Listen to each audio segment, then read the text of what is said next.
मुल्क में जारी कशमकश, सियासी बयानात, जलसों, सड़कों और ऐवान के बाद अब सुप्रीम कोर्ट ऑफ पाकिस्तान में पहुंच चुकी है।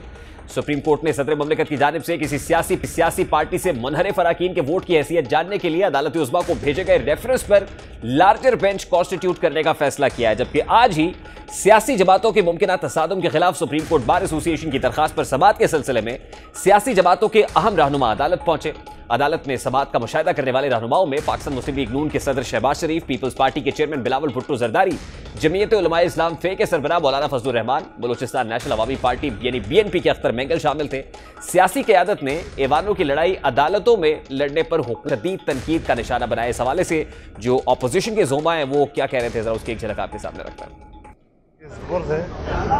आइन और कानून के मुताबिक ही फैसला देंगे। न यहाँ पर जमहूरियत है, न कोई जमहूरी माहौल है। आम आदमी के हुकूक का तहफ़्फ़ुज़ न कर सकें, इनका मुकाबला उस वक्त तक रहेगा जब तक कि इस फितने से अवाम को निजात नहीं दी जाए। आज एक बात कहते हैं, कल फिर उसके खिलाफ बात कहते हैं। हमने तो अपना जो लॉन्ग मार्च है 23 मार्च का, उसको मौखर कर दिया। OIC की कॉन्फ्रेंस के लिए स्पीकर को क्या मुश्किल थी कि वो इससे पहले वो इजलास बुलाते। 14 दिन की जो आईनी जो रिक्वायरमेंट है की तकमील करते। स्पीकर ने जानबूझकर इजलास नहीं बुलाया। हुकूमत इस हद तक अदम एतमाद से भागना चाह रहा है, इस इलेक्शन से भागना चाह रहा है कि वो आईन तोड़ने पर आए हैं। सेशन को 14 दिन में ना बुला के पहला आईन का खिलाफ वर्जी अभी उसने कर लिया है। आप अपना काम बड़ा तरीके से लॉयर से मशवरा करके किया करें। ये लोग आपको आर्टिकल 6 में फंसाएंगे। Chief justice of Pakistan justice Umar Ata Bandial ने सुप्रीम कोर्ट बार एसोसिएशन की दरखास्त पर समाअत में रिमार्क्स दिए कि यह सारा कौमी असम्बली के अंदर का मामला है, अंदरूनी मामला है। लिहाजा बेहतर होगा कि असम्बली की जंग असम्बली के अंदर लड़ी जाए, पार्लियामेंट के फ्लोर पर लड़ी जाए। दौरान समाअत सुप्रीम कोर्ट बार के वकील ने कहा कि स्पीकर को 25 मार्च को इजलास तलब करने का कहा गया। आर्टिकल 95 के तहत 14 दिन के अंदर इजलास बुलाना होता है। 14 दिन से ज्यादा ताखीर करने का स्पीकर के पास कोई इस्तेहकाक नहीं। अदम एतमाद पर फैसले तक इजलास गैर मुअय्यना मुद्दत तक मुलतवी नहीं किया जा सकता। जबकि बार के सदर एहसन बोन ने भी हुकूमती इक़दामात को गैर आईनी करार दिया।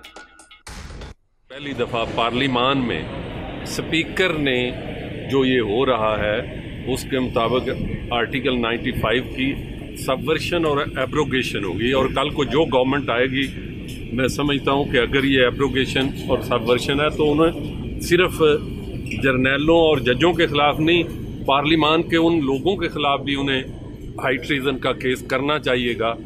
आर्टिकल 6 का जो इसके बाद 254 के बारे में क्या 254 बाकी नॉर्मल प्रोसीजर के बारे में है। ये एक सेल्फ कंटेन्ड आर्टिकल है। 95 इसमें सारा के सारा पूरी आप पार्लियामेंट की हिस्ट्री में आज तक एक अजलास नहीं बता सकते जो रूल्स 37 की वायलेशन में ना कॉल किया गया हो। ये for the first time in the history of Pakistan.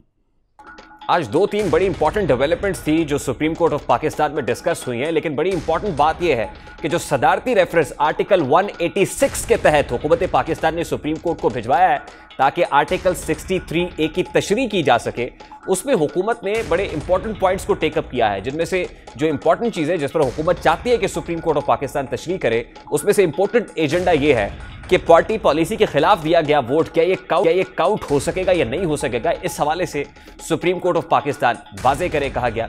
और फिर वो अरकान जो मुनहरिफ हो जाते हैं, जिन पर डिफेक्शन क्लॉज लगती है, क्या वो अरकान ताहयात नाहिल होंगे? क्या उन पर 62 और 63 भी लगेगी? हुकूमत ये जानना चाहती है। अब इंटरेस्टिंग और important at the same time development ये है कि जो सदारती रेफरेंस भेजा गया सुप्रीम कोर्ट ऑफ पाकिस्तान की जानिब से, उस पर लार्जर बेंच तश्कील दे दिया गया है। यानी अब 24 मार्च को ये लार्जर बेंच सारे मामले को सुनेगा और उसके ऊपर जो है वो अपनी ऑब्जर्वेशन देगा, क्योंकि ये ऑब्लिगेशन है सुप्रीम कोर्ट ऑफ पाकिस्तान की कि जो तशरीह हुकूमत कराना चाह रही है आइन की, वो सुप्रीम कोर्ट ऑफ पाकिस्तान करने का मजाज है और उसी पर लार्जर बेंच बना है। लेकिन अब क्या आर्टिकल 63A की वही तशरीह होती है जो हुकूमत चाह रही है? यानी वो लोग जो मुनहरिफ हैं उनके वोट्स को काउंट ना किया जाए। अगर ये वोट काउंट नहीं होते हैं तो ऑब्वियसली ऑपोजिशन को एक बहुत बड़ा ब्लो होगा। और फिर ये कि अगर ये लोग डिफेक्शन क्लॉज के तहत ताहयात नाहिल हो जाते हैं, यानी सिर्फ इस टर्म के लिए नहीं कि जो 1-1.5 साल की टर्म रह गई है, बल्कि ताहयात नाअहली हो जाती है, तो फिर उन अरकान के लिए लम्हा फिक्रिया होगा, सोचने की बात होगी कि क्या वो ऑपोजिशन का साथ देकर अपनी सियासत को दफन कर सकते हैं या नहीं। ऑब्वियसली एक बहुत बड़ा क्वेश्चन मार्क है। और अगर ऐसा होता है तो फिर हुकूमत जिन ग्राउंड्स पर यह पिटीशन कर रही है, हुकूमत को यकीनन बहुत बड़ी कामयाबी मिलेगी। लेकिन एट द सेम टाइम हुकूमत को यह कामयाबी तो मिली है कि हुकूमत की जानिब से इस सदारती रेफरेंस को सुन लिया गया है। यानी अब इस सदारती रेफरेंस पर समाअत होने जा रही है। आज होने वाली समाअत में चीफ जस्टिस ऑफ पाकिस्तान का अदालत ने देखना है कि किसी इवेंट के सबब कोई वोट डालने से महरूम न रह जाए।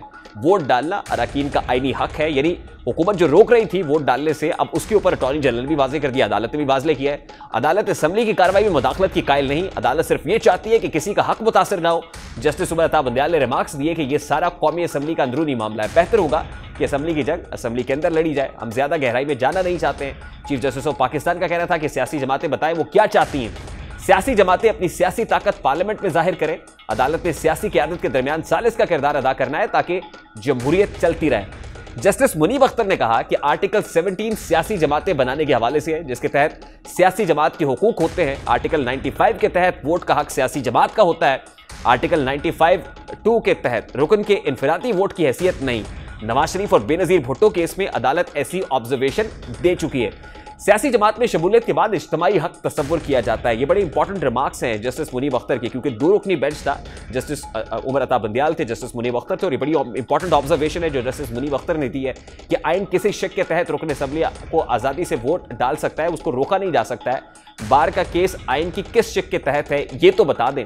बार के वकील ने जवाब दिया कि आर्टिकल 91 के तहत अरकान असेंबली स्पीकर और दीगर अहदेदारों का इंतखाब करते हैं। चीफ जस्टिस ने कहा कि सुप्रीम कोर्ट बार चाहती है कि अरकान जिसको चाहे वोट डाल दे। सवाल यही है कि जाती चॉइस पार्टी मौक़िफ़ से मुख्तलिफ हो सकती है या नहीं।